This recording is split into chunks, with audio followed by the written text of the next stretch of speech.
Hello दोस्तों, good evening, नमस्कार। आप सभी का स्वागत है आप सभी के अपने यूट्यूब चैनल परीक्षा की शिक्षा में। उम्मीद है, आशा है कि आप सभी जो है कुशल मंगल है, स्वस्थ, अपनी तैयारी जो है बढ़िया तरीके से, अच्छे तरीके से आप लोग कर रहे हैं। तो जो भी क्लास में फर्स्ट टाइम आए हैं, पहली बार आए हैं, उन सबको बता दें कि हमारे यहाँ पे जो आपकी UP triple S C PT exam 2025 की जो आपकी तैयारी साथी है रेगुलर बेसिस पर जो डेली करवाई जा रही है। तो जिसको भी तैयारी अपनी पूरी करनी है, कंप्लीट करनी है, चैनल को सब्सक्राइब करके आप लोग हमारे साथ जुड़ जाइएगा। ठीक है, क्लास का समय देखिए, जीके जीएस की जो है सुबह 10 बजे आपको डेली देखने को मिलती है।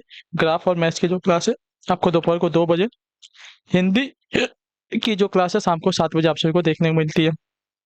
ठीक है, तो इसी टाइम पे आप सभी को क्लास से जुड़ के अपनी तैयारी को पूरा कंप्लीट करना है। नीचे डिस्क्रिप्शन में आप सबको इंस्टाग्राम टेलीग्राम का लिंक मिलेगा, तो आप इंस्टाग्राम पे फॉलो करेंगे, टेलीग्राम चैनल को ज्वाइन करेंगे। टेलीग्राम चैनल पे क्या है, डेली बेसिस पे आपको क्लास का अपडेट और एग्जाम का अपडेट जो है साथियों देखने को मिल जाएगा। ठीक है, चलिए क्लास स्टार्ट करें बिना किसी देरी के। एक एक क्वेश्चन आपके एग्जाम के लिए बहुत इंपॉर्टेंट, ध्यान से देखिएगा, समझिएगा और उसका उत्तर देने की कोशिश कीजिएगा। इससे पहले जो है, जिसको नहीं पता है, 6 और 7 सितंबर को जो आपका एग्जाम डेट आ चुका है, तो अपनी तैयारी को जो है आप लोग और बढ़िया तरीके से स्टार्ट कर दीजिए। ठीक है, चलिए क्लास स्टार्ट करें। पहला क्वेश्चन आपके सामने है। क्लास स्टार्ट करने से पहले सभी से रिक्वेस्ट है, जिसने अभी तक क्लास को लाइक नहीं किया लाइक करेंगे, शेयर नहीं किया शेयर करेंगे, जिसने अभी तक चैनल को सब्सक्राइब नहीं किया सब्सक्राइब करेंगे। ठीक है, पहला क्वेश्चन आपका निर्देश दिया गया है, प्रश्न संख्या 1 से 4 तक के लिए निम्नलिखित गद्यांश को पढ़कर पूछे गए प्रश्नों के उत्तर दीजिए। ठीक है, चलिए दिया गया है, प्राचीन काल में नारी का स्थान।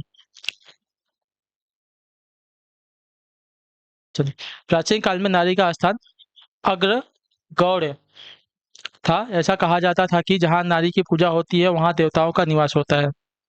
ठीक, भारत में मध्यकाल से नारी का पतन शुरू हुआ। मध्यकाल के अंत तक तो नारी दासी या गुलाम बन गई। चौदह चहार दीवार चहार दीवार में कैद हो गई। ठीक, मतलब 4 दीवार में कैद हो गई। किंतु 19वीं शताब्दी में राजा राम मोहन राय, स्वामी विवेकानंद, दयानंद सरस्वती आदि समाज सुधारकों ने नारी जगत की काया पलट दी। नारी उत्थान की ओर बढ़ती गई। आज आधुनिक नारी के जमीन से लेकर आसमान तक में अपना कब्जा जमाया है। नारी तू नारायणी उक्ति को सिद्ध कर दिया है। वास्तव में देखा जाए तो नर और नारी एक रथ के 2 पहिए हैं। रथ को सुयोग ढंग से चलाने के लिए दोनों में संतुलन चाहिए। शिक्षित नारी परिवार की उद्धारक है। प्रत्येक घर में नारी का सम्मान होना चाहिए। समाज में प्रचलित कुप्रथाओं से लड़ना अनिवार्य है। नारी ने अपना जो स्थान प्राप्त किया है उसे मजबूत बनाने के लिए नर और नारी दोनों को तत्पर रहना चाहिए। ठीक है, ये आपका गद्यांश था। अब इसके ऊपर आपके जो क्वेश्चन दिए गए हैं आपको वो पढ़ के आंसर देना है। ठीक है, चलिए अब पहला क्वेश्चन दिया गया है, प्राचीन काल में नारी का स्थान क्या था, बताइए। प्राचीन काल में नारी का स्थान क्या है? प्राचीन काल में नारी दासी थी? नहीं, प्राचीन काल में तो नारी दासी नहीं थी। ठीक है, प्राचीन काल में नारी का स्थान अग्रगण्य था। ठीक है, तो ए वाला आपका राइट आंसर होगा। ठीक है, चाहिए तो आप यहाँ पे देखिए, प्राचीन काल में नारी का स्थान समाज में अग्रगण्य था। ठीक है, तो ऑप्शन नंबर आपका जो दिया गया है बी वाला विकल्प आपका यहाँ पे राइट आंसर है। ठीक, चलिए अगला क्वेश्चन आपके सामने दिया गया है, दूसरा नंबर है। क्या पूछा आपका, नारी तू नारायणी की सही व्याख्या क्या है? बताइए, नारी तू नारायणी का सही व्याख्या क्या हो जाएगा? तो देखिए, नारी तू नारायणी यहाँ पे दिया गया था ना, नारी तू नारायणी, ये आपका दिया गया। ठीक है, यानी कि इसकी व्याख्या सही हो जाएगी, नारी तू नारायणी की तरह पूजनीय है। ठीक है, नारी नारायणी की तरह पूजनीय है। ठीक है, नारायणी यानी कि माता लक्ष्मी जो थी उनकी बात कर रहा है। ठीक है, नारायण हमारे क्या थे, भगवान विष्णु, उनकी पत्नी नारायणी हो जाएंगे। क्लियर है सभी को इसके बारे में? नारी तू नारायणी की सही व्याख्या, नारी नारायणी की तरह पूजनीय है। ठीक है, अगले क्वेश्चन की तरफ बढ़ेंगे। तीसरा नंबर, देश क्यों बताइएगा, देश का उद्धार कैसे होगा? वही, देश का उद्धार जो है साथियों कैसे होगा, इसका राइट आंसर बताइए।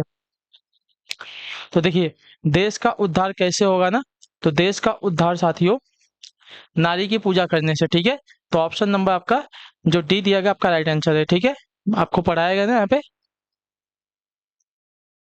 चलिए।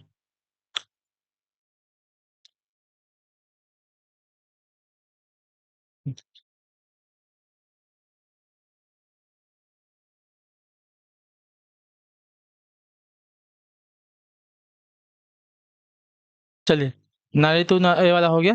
देश का उद्धार कैसे होगा? तो नारी की पूजा करके, ठीक है। क्लियर सभी को इसके बारे में? नारी अशिक्षित रहेगी तो देश का उद्धार कैसे होगा? नहीं होगा। केवल समाज सुधारकों के प्रयत्न से नहीं, उनके मतलब प्रयत्न कर सकते हैं तो थोड़ा बहुत होगा, लेकिन पूरी तरह से नहीं होगा। केवल उनके समाज सुधारकों के प्रयासों से नहीं होगा। समाज में नारी को समान स्थान देने तथा उसे शिक्षित होने से, ये भी थोड़ी बहुत चाहिए। लेकिन नारी की पूजा करेंगे तो देश का उद्धार होगा। क्लियर सभी को? नहीं, तीसरा वाला सही है, नारी की पूजा करने से नहीं। तीसरा वाला ज्यादा सही लग रहा है। पूजा करने से नहीं, समाज में नारी को समान स्थान देने से तथा उसे शिक्षित करने से, ठीक है। तो ये वाला जो दिया गया है, सी वाला ज्यादा सही है आपका। तो कोई देवी तो है नहीं, देवी की तरफ मानी जाती है लेकिन उनकी पूजा करेंगे, ऐसा गलत हो जाएगा। अगला क्वेश्चन आपका है, उपयुक्त गद्यांश का उचित शीर्षक क्या होगा? भारत मेरा देश, गलत।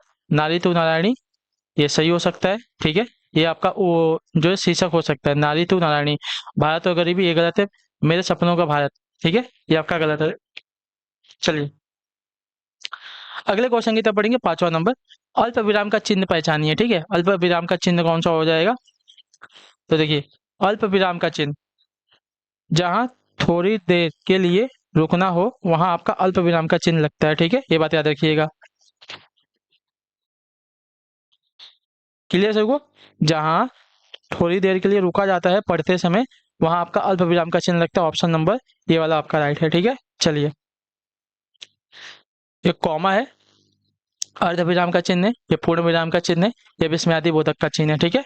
चलिए, अगले क्वेश्चन की तरफ बढ़ेंगे। 6वां नंबर प्रश्न, बताइएगा राइट आंसर क्या हो जाएगा। दिया गया है, निम्न में अघोष वर्ण कौन सा है, ठीक है। अघोष वर्ण कौन सा है यहाँ पे? तो मैंने बताया है, किसी भी वर्ग का पहला, दूसरा और तीसरा, ठीक है, पहला, दूसरा और तीसरा वर्ग क्या होता है? अघोष होता है, इतना याद रखिएगा, ठीक है। किसी भी वर्ग का पहला, दूसरा व्यंजन अघोष होता है, ठीक है। तीसरा नहीं होता है ना, पहला दूसरा होता है, तीसरा नहीं होता है। चलिए, तो आपका जो यहाँ पे प दिया गया है, प आपका अघोष हो जाएगा, ठीक है। प आपका अघोष हो जाएगा, ठीक। किसी भी वर्ग का पहला, दूसरा वर्ड जो होता है आपका अघोष होता है, ठीक है।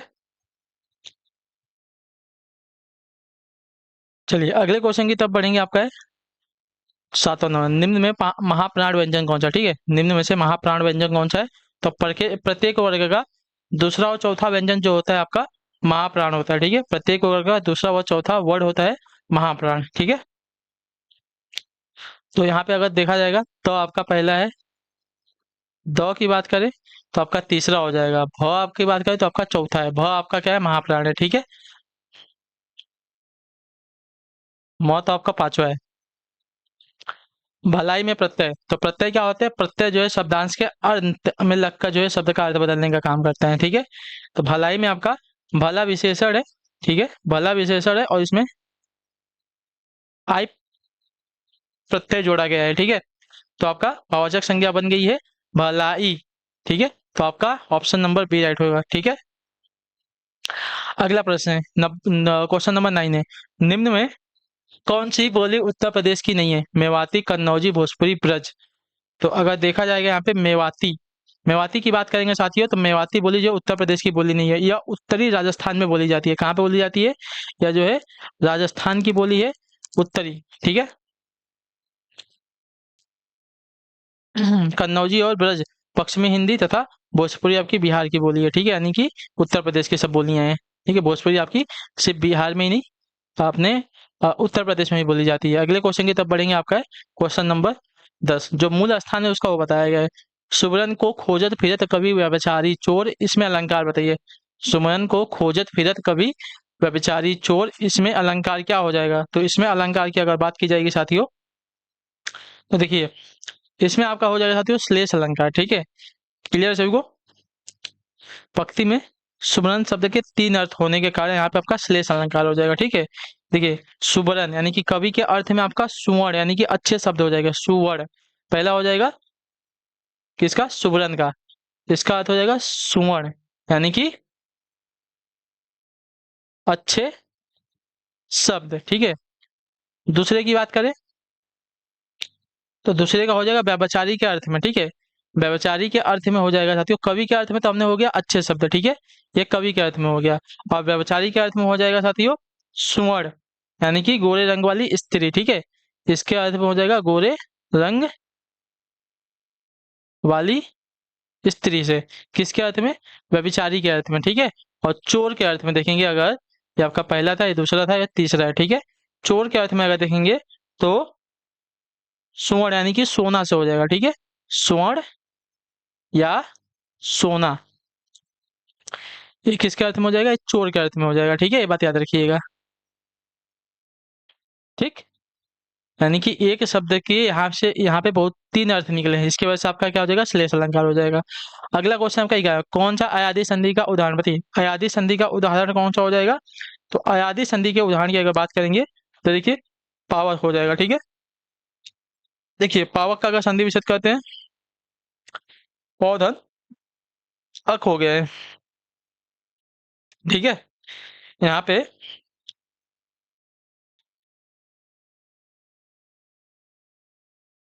औ के बाद अ आया है, जिसके बाद ये किसमें परिवर्तित हो गया, अ में परिवर्तित हो गया, ठीक है।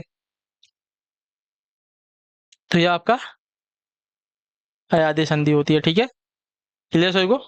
इसके अंतर्गत ओ या औ के बाद असमान स्वर आने पर क्रमशः औ या आव हो जाता है, ठीक है। 12 नंबर कौन सा अस्थाई भाव नहीं है, ठीक है, निर्वेद, विस्मय, जुगुप्सा या करुण। तो देखिए यहाँ पे अगर बात करें करुण, करुण आपका अस्थाई भाव नहीं है, ठीक है, ऑप्शन नंबर आपका डी राइट होगा, ठीक है। करुण आपका स्वयं एक आपका रस है, ठीक है, ये स्वयं आपका एक रस है, ठीक है। निर्वेद आपका अस्थाई भाव है, ठीक है, विस्मय आपका अस्थाई, जुगुप्सा आपका अस्थाई भाव है, ठीक। चलिए बताएंगे किसका किसका है। 13 नंबर क्वेश्चन आपके सामने दिया गया है, बताने की कोशिश करेंगे। अपने को संकट में डालना का अर्थ के लिए प्रयुक्त मुहावरा बताइए।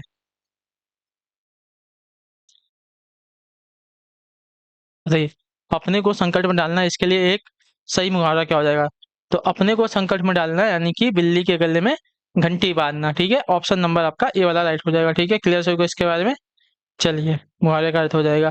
अगले क्वेश्चन की तरफ बढ़ेंगे, आपका है 14 नंबर, रात भर जागना स्वास्थ्य के लिए अच्छा नहीं, रेखांकित शब्दों को पहचानिए, ठीक है, रात भर जागना स्वास्थ्य के लिए अच्छा नहीं, रेखांकित शब्दों को पहचानिए। रात भर, भर क्या है आपका, भर की अगर बात करें तो भर जो है आपका साथी हो जाएगा कालवाचक क्रिया विशेष है, ठीक है, ऑप्शन नंबर आपका ए वाला जो दिया गया साथी आपका सही उत्तर होगा, ठीक है, क्लियर सभी को।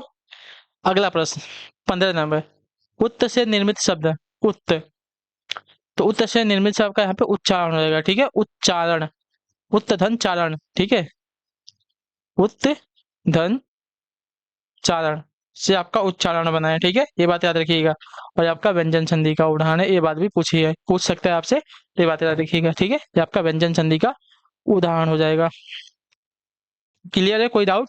देखिए अगर ज़्यादा स्लो जा रहे हैं तो आप मैसेज कर सकते हैं, तो आपसे कल थोड़ी सी फास्ट को क्लास कराने की कोशिश करेंगे, लेकिन हम चाहते हैं कि आपको क्लास आराम से आप समझे क्वेश्चन को, ठीक है।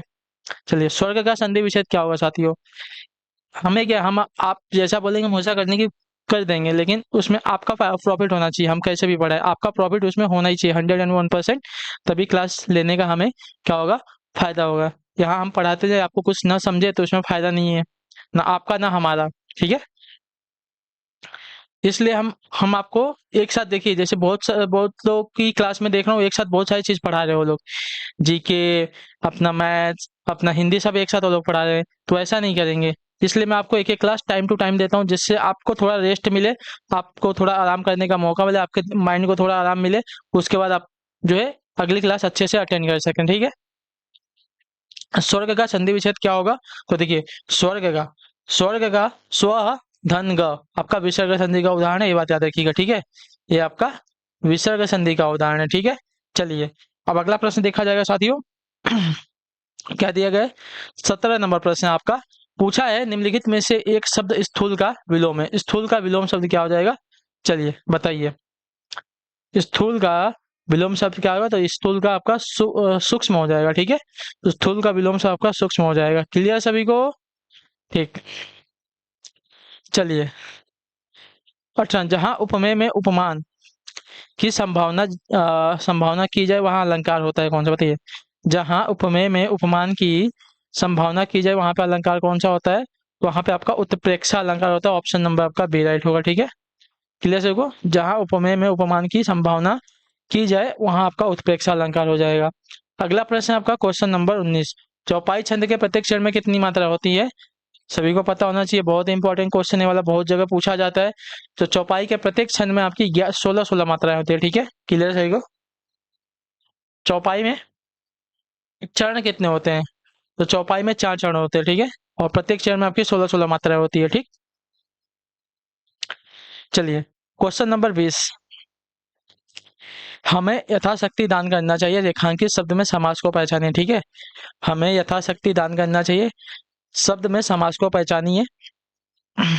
तो यथाशक्ति यानी कि शक्ति के अनुसार, तो यहाँ पे आपका अव्ययी भाव समास हो जाएगा। ठीक है, जहां पे आपका यथा लग जाता है ना, वहां पे याद रखिएगा आपका अव्ययी भाव समास आ जाता है। ठीक है, अव्यय हो जाता है वह शब्द।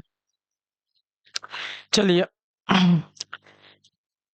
21 नंबर है, विसिक किस शब्द का प्रयोज्य? बताइए, विसिक किस शब्द का प्रयोज्य है? तो विसिक जो है आपके बाण का प्रयोज्य है, बाण। ऑप्शन नंबर आपका बी राइट होगा। ठीक है, विसिक जो है बाण का प्रयोज्य है। क्लियर सबको? चलिए क्वेश्चन नंबर आपका 22 दिया गया, निम्नलिखित शब्दों में से कौन सा शब्द आपका सदैव बहुवचन होता है? लड़का, प्राण, घोड़ी, चिड़िया। तो यहाँ पे अगर देखा जाएगा प्राण, प्राण हमेशा आपका बहुवचन वाला शब्द है। ठीक है, क्लियर सभी को, ये हमेशा बहुवचन में रहता है। अब है आपका 23 नंबर, के लिए किस कारक का उपसर्ग? बताइए, के लिए जो है किस कारक का परसर्ग है? तो के लिए की अगर बात करेंगे तो के लिए परसर्ग हो जाएगा साथी यहाँ पे संप्रदान कारक का। ठीक है, याद रखिएगा, ऑप्शन नंबर आपका ए राइट होगा। ठीक है, क्लियर है, संप्रदान कारक का परसर्ग अथवा विभक्ति चिन्ह के लिए होता है। ठीक है किसी के लिए कुछ करना। ठीक है, मनहरण कवित्व के प्रत्येक शब्द में कितने वर्ड होते हैं? बताइए, मनहरण कवित्व के प्रत्येक क्षण में कितने वर्ड होते हैं? वर्ड, मात्रा नहीं, वर्ड कितने होते हैं? ठीक है, 33 वर्ड, 32 वर्ड, 31 वर्ड या 30 वर्ड। देखिए जो पुराने समय के जो कवि थे कितना परफेक्ट कविता लिखते थे कि अगर हम मन हरण लिख रहे हैं तो उसमें हमारे इतने ही वर्ड होना चाहिए। ठीक है, जैसे अभी आपको चौपाई बता रहा, चौपाई लिख रहे हैं तो उसमें प्रत्येक शब्द में 16 ही मात्राएं होनी चाहिए। ठीक है, ये सबका वो लोग ध्यान रखते थे। ठीक, मन हड़र कवित्व वर्डिक छंद है, इसके प्रत्येक शब्द में आपके कितने वर्ड होते हैं?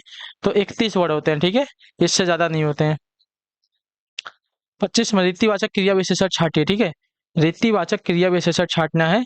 तो देखिए अगर रीतिवाचक क्रिया विशेषण की अगर बात की जाएगी तो रीतिवाचक क्रिया विशेषण जैसे तैसे होगा। ठीक है, ऑप्शन नंबर आपका डी राइट होगा। क्लियर से होगा इसके बारे में?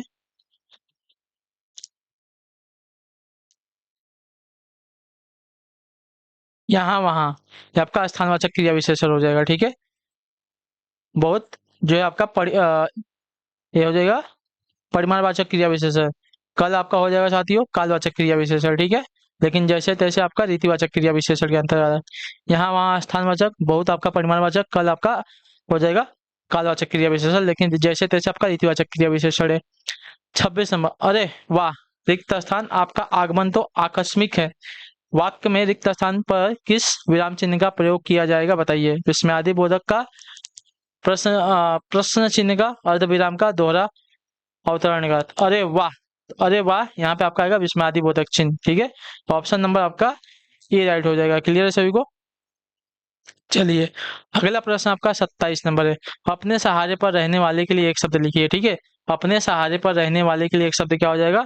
तो अपने सहारे पर रहने वाले के लिए एक शब्द का देखा जाएगा तो स्वावलंबी, स्वावलंबी। ऑप्शन नंबर आपका ए राइट हो जाएगा। ठीक है, अपने सहारे पर रहने वाले के लिए एक शब्द आपका स्वावलंबी होता है। अगले क्वेश्चन की तरफ बढ़ेंगे, आपका है 28 नंबर, बारात का तत्सम रूप क्या हो जाएगा? बताइए, बारात। तो बारात का तत्सम आपका देखा है तो वर यात्रा होता है। ठीक है, बारात का तत्सम रूप आपका वर यात्रा से हो जाएगा। ऑप्शन नंबर डी आपका राइट है।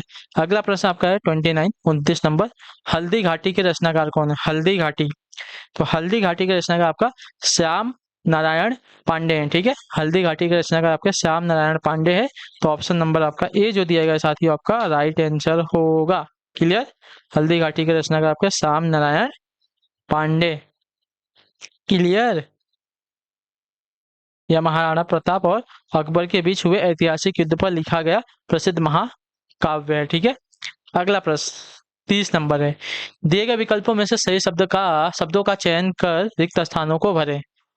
ये चारों रिक्त स्थान आपस में वैज्ञानिक विषयों पर रिक्त स्थान करते रहते हैं। ये चारों अक्सर आपस में वैज्ञानिक विषयों पर चर्चा करते रहते हैं। ये हो जाएगा, पहला वाला सही दिख रहा है, पहला वाला सही दिख रहा है। ठीक है, ये चारों अक्सर आपस में वैज्ञानिक विषयों पर चर्चा करते रहते हैं। ठीक है, चलिए अगला प्रश्न आपका है 31। नीचे दिए गए वाक्य के पहले और अंतिम भाग को क्रमशः 1 और 6 की संख्या दी गई है। ठीक है, इनके बीच के अंशों को 4 भागों में बांटकर य र ल व की संख्या दी गई है। ठीक है, ये चारों भाग उचित क्रम में नहीं है, इन चारों को उचित क्रम में लगाएं ताकि एक सही वाक्य बन सके। ठीक है, चलिए सही आपका एक है और 6 है। तो जिस प्रकार मनुष्य का धैर्य, ठीक है, जिस प्रकार मनुष्य का धैर्य मेरे ख्याल से होगा। ठीक है, एक मिनट, जिस प्रकार मनुष्य का स्वभाव का, नहीं, मनुष्य का धैर्य तो नहीं होगा, गलत लग रहा है। तो जिस प्रकार दाखना है उसी प्रकार मनुष्य का धैर्य उसके स्वभाव का, नहीं ये भी नहीं होगा। जिस प्रकार अग्नि का धर्म, ठीक है, हाँ ये हो सकता है। देखिए, जिस प्रकार अग्नि का धर्म दहकना है उसी प्रकार मनुष्य का धैर्य उसके स्वभाव का पर्याय होना चाहिए। ठीक है, क्लियर है, सही हो गया। जिस प्रकार अग्नि का धर्म दाखना है उसी प्रकार मनुष्य का धैर्य उसके स्वभाव का पर्याय होना चाहिए। ठीक है, तो वह हमने किया है, वह, उसके बाद य, उसके बाद आपका ल और आपका र। तो वह य ल र, वह य ल र आपका आंसर हो जाएगा ऑप्शन नंबर सी वाला। ठीक है, क्लियर है सभी को। चलिए साथियों, अगला प्रश्न भी देखेंगे आपका 32 नंबर। पैसे से मनुष्य की जीवन जीने की इच्छा बलवती होती है। रेखांकित वाक्य के लिए एक शब्द है। जीवन जीने की इच्छा, इच्छा, जीवन जीने की इच्छा क्या होती है? तो जीवन जीने की इच्छा के लिए एक शब्द आपका हो जाएगा जिजीविषा। ठीक है, ये बात याद रखिएगा। ऑप्शन नंबर आपका ए राइट होगा। क्लियर है, चलिए निम्न में से कौन सा शब्द का तद्भव है? ठीक है, जिजीविषा हो गया। निम्न में से कौन सा शब्द आपका तद्भव है? ठीक है, तो घर, घर आपका एक तद्भव शब्द है, किसका? गृह का। ठीक है, तद्भव शब्द मैंने आपको बताया है कि तद्भव शब्द जो है संस्कृत के ऐसे शब्द जो परिवर्तन के बाद, ठीक है, संस्कृत के ऐसे शब्द जो थोड़े बहुत परिवर्तन के बाद दूसरी भाषा अर्थात हिंदी में प्रयोग किए जाते हैं उन्हें जो है आपका तद्भव कहा जाता है। ठीक है, चलिए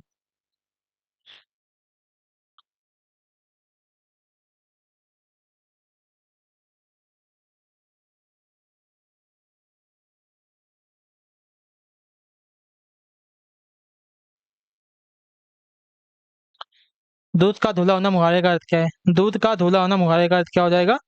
तो दूध का धुला होना मुहावरे का सही अर्थ हो जाएगा आपका निर्दोष होना। ठीक है, ऑप्शन नंबर आपका ये राइट होगा। ठीक है, दूध का धुला होना मुहावरे का अर्थ हो जाएगा निर्दोष होना। ठीक, क्लियर। चलिए अगला प्रश्न आपका 35 नंबर। रौद्र रस का स्थायी भाव क्या होता है? तो रौद्र रस का स्थायी भाव अगर देखा जाएगा साथियों तो आपका क्रोध होता है। ऑप्शन नंबर आपका सी राइट होगा। ठीक, क्लियर। चलिए अगले क्वेश्चन की तरफ बढ़ेंगे। 36 नंबर है। खान पान में कौन सा समास है? खान पान यानी कि खान और पान आपका है, देखिए योजक का चिन्ह भी लगा है, तो आपका द्वंद्व समास। खान पान में दोनों पद जो आपके प्रधान होते हैं। ठीक है, कोई एक पद प्रधान नहीं होता है। 37 हिंदी साहित्य की लब्ध प्रतिष्ठित कृति कामायनी के रचनाकार होंगे। बताइए, कामायनी के रचनाकार। तो कामायनी के रचनाकार जयशंकर प्रसाद जी हैं। बहुत ही इंपॉर्टेंट है, याद रखिएगा। ऑप्शन नंबर आपका सी राइट होगा। ठीक, क्लियर सभी को इसके बारे में। चलिए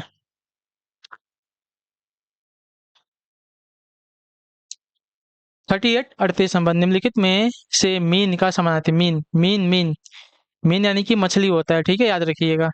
तो छज छस छस छस जो है आपका मछली का पर्यायवाची होता है, ये बात भी याद रखिएगा, ठीक है। चलिए छस। चलिए सिलीमुखी आपका मैंने अभी को बताया था बाण का पर्यायवाची होता है, ठीक है, बाण का पर्यायवाची आपका सिलीमुखी होता है, ठीक।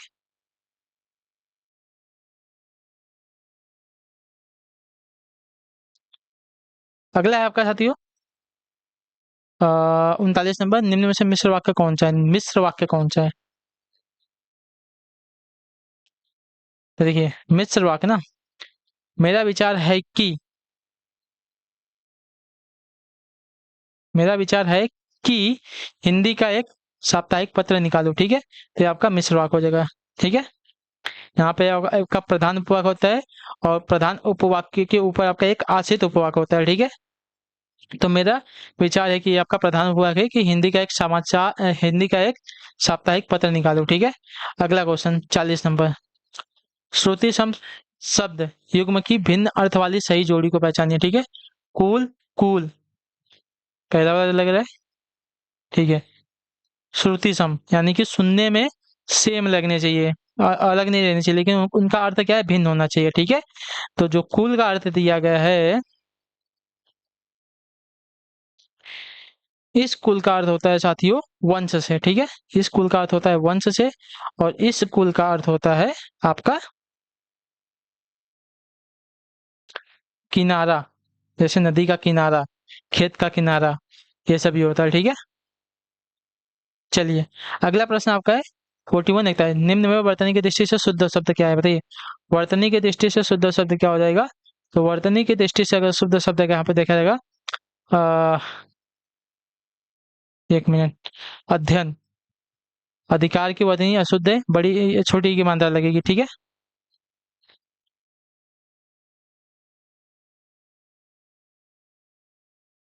अनुसरण,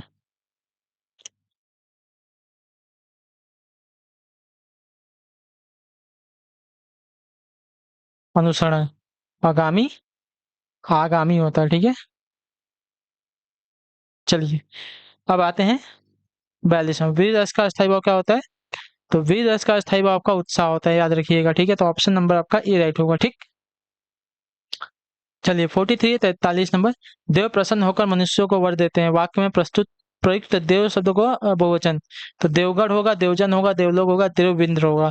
तो देवगण होता है, ठीक है। आपने अगर पुरानी धारावाहिक देखी होगी तो इसमें बहुत बार बोला गया है देवगण, ठीक है। तो आपका देवगढ़ होगा, देव का बहुवचन आपका देवगण होता है, ठीक है।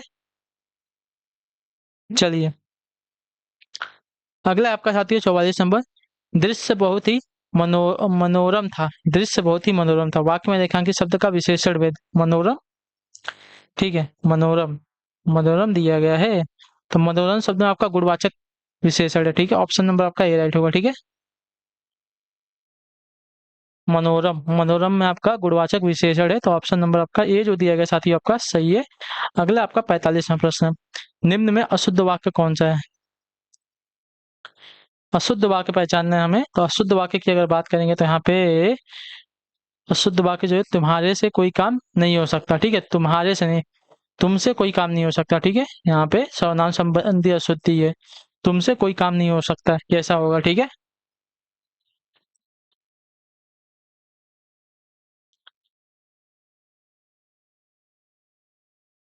मैंने उससे बात की थी, सूर्य पूरब में उगता है, यह बात हर कोई जानता है, ये सभी आपके शुद्ध वाक्य हैं। चलिए अब है 46 नंबर, बाढ़ पीड़ितों की सहायता के संबंध में पत्र लिखा जाता है, बाढ़ पीड़ितों के संबंध में पत्र लिखा जाता है किसको, लेखाधिकारी महोदय को, जिलाधिकारी महोदय को, कुलपति महोदय को, या आचार्य महोदय को। तो आपका जिलाधिकारी महोदय को, ठीक है। जिला की समस्या है तो किसको लिखेंगे, जिलाधिकारी को ही लिखेंगे ना। जिलाधिकारी को पत्र लिखा जाता है क्योंकि उन्हीं के क्षेत्राधिकार में यह सब आता है, ठीक है। लेखाधिकारी वाणिज्य विभाग का होता है, ठीक है। कुलपति महोदय आपका विश्वविद्यालय तथा आचार्य आपका महोदय विद्यालय या महाविद्यालय से संबंध रखते हैं, ठीक है। चलिए 47 है, ऑर्डर के लिए सटीक हिंदी शब्द है, क्या होगा, निर्देश, निदेश, आदेश, अनुदेश। तो आदेश हो जाएगा। निर्देश का डायरेक्शन हो जाएगा, ठीक है, निर्देश का डायरेक्टिव हो जाएगा, ठीक है, इसका डायरेक्ट डायरेक्शन हो जाएगा, इसका हो जाएगा साथियों डायरेक्टिव हो जाएगा, और अनुदेश का आपका हो जाएगा साथियों इंस्ट्रक्शन। 48 है पुस्तक पढ़ी जाती है, इसमें कौन सा वाच्य है, पुस्तक पढ़ी जाती है, तो पुस्तक पढ़ी जाती है इसमें आपका वाच्य हो जाएगा कर्मवाच्य, ठीक है, इसमें कर्ता नहीं है, ठीक है, इसमें कर्मवाच्य ही हो जाएगा। भाववाच्य यहाँ पे भावना देखिए प्रकट तो हो नहीं रही है, ठीक है। क्रिया के उस रूपांतरों को कर्मवाच्य कहते हैं जिससे वाक्य में कर्म की प्रधानता का बोध होता है, ठीक है। पुस्तक पढ़ी जाती है, वाक्य में कर्म यानी कि पुस्तक की प्रधानता है, और वाक्य का लिंग वचन व पुरुष कर्म के अनुसार परिवर्तित हुआ है, ठीक है। अगले क्वेश्चन की तरफ बढ़ेंगे। 49 नंबर, कृत्रिम निम्न में से किसका विलोम है, तो कृत्रिम का विलोम आपका हो जाएगा साथी यहाँ पे आ, एक मिनट, प्राकृतिक से, ठीक है, ऑप्शन नंबर आपका डी राइट होगा। कृत्रिम यानी कि जो बनावटी होता है उसको, प्राकृतिक जो मतलब पहले से बना हुआ पर्यावरण के द्वारा बनाया गया होता है, ठीक है। अनिल अनल शब्द का सही अर्थ देने वाला शब्द है, तो अनिल, अनिल वायु या हवा, ठीक है, वायु का पर्यायवाची होता है अनिल, और अनल का होता है हाँ अग्नि, ठीक है, याद रखिएगा। इस अनिल का अर्थ होता है वायु, ठीक है, और अनल का अर्थ होता है अग्नि, ठीक। चलिए, तो इसी के साथ जो आपकी क्लास है आज की यहीं पे पूरी होती है कंप्लीट। तो उम्मीद करता हूँ आपको क्लास जो है साथियों अच्छी लगी है, पसंद आई तो क्लास को अपना जो फीडबैक नीचे कमेंट में क्लास अच्छी लगी क्लास को लाइक करेंगे, चैनल पहले तो चैनल को सब्सक्राइब करेंगे। हम आपसे मिलते हैं आपकी अगली क्लास में, तब तक के लिए टाटा बाय बाय, जय हिंद जय भारत। आप सभी क्लास से जुड़ने के लिए बहुत बहुत ही धन्यवाद साथियों।